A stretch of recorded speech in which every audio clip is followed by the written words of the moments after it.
When I bought my first gun, one of them was a lemon. And you know what they say, when life gives you lemons, stop using it and get a Glock 43X.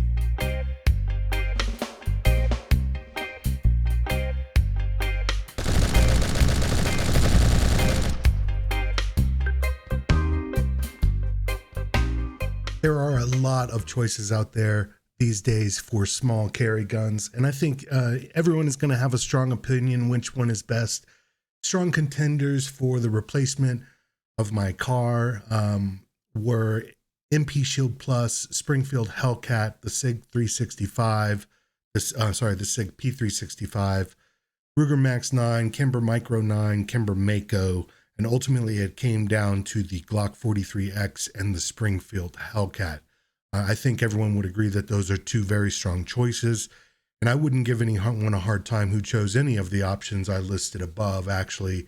But the Springfield comes with optic mounting, and so does the MOS version of the Glock 43X. And most of the other ones on the list can be acquired with optics ready, except I believe the Micro 9. SIG was, of course, a strong runner-up as well, but really came down to one thing: the grips. One thing that I can recommend is if you really want to make the right choices for you, go down to the range and see if you can rent some of the firearms to try. At my favorite shop, the Shootist here in Denver, Colorado, it costs $15 to try out the weapons, and it allowed me the opportunity to fire some of these guns before I made my final decision, and I'm glad I did. I did not realize how much the grip mattered to me until I held these three firearms. I have an FN 509, and the 15 round of magazine allows you to place to put your pinky.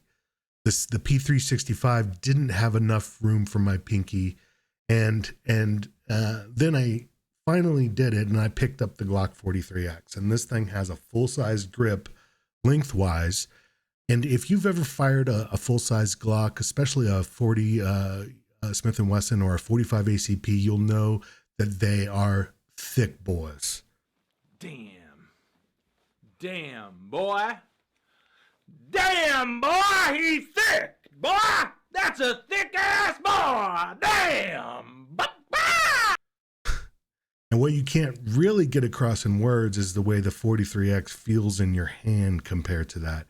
It's thinner than the Glock 19, which I have the FN to compare it to, and the Glock 19 and FN are the same size. So it just, the size of it is just right. Also, Shield Arms worked out how to fit 15 rounds into the single stack gun, effectively making the 43X a double stack.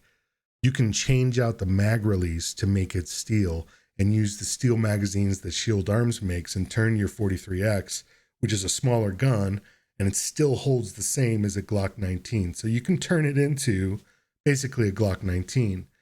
Glock 19s are traditionally the go-to gun for people that they recommend.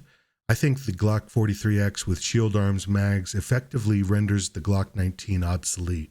And I think probably get a lot of hate for saying that. But the Glock 43X has a 3.4-inch barrel. It weighs about 19 ounces with the magazine. There's a safety on the trigger.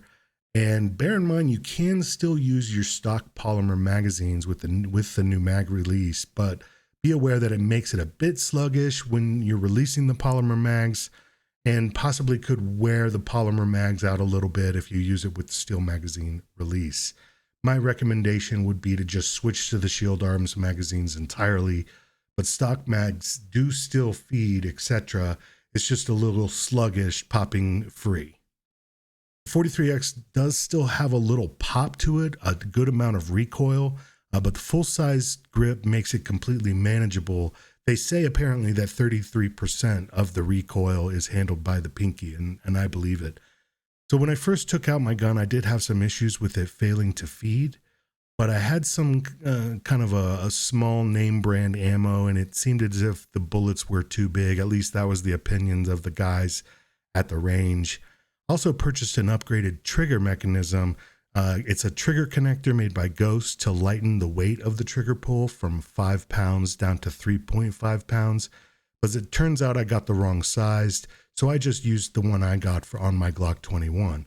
And it does work, by the way. That feels really great. I did end up taking apart the Glock 43X before I realized that the connector was the wrong size. And when I put it back together, I put it back together incorrectly, and that led to some issues the second time I took this gun out. Basically, the trigger was not resetting.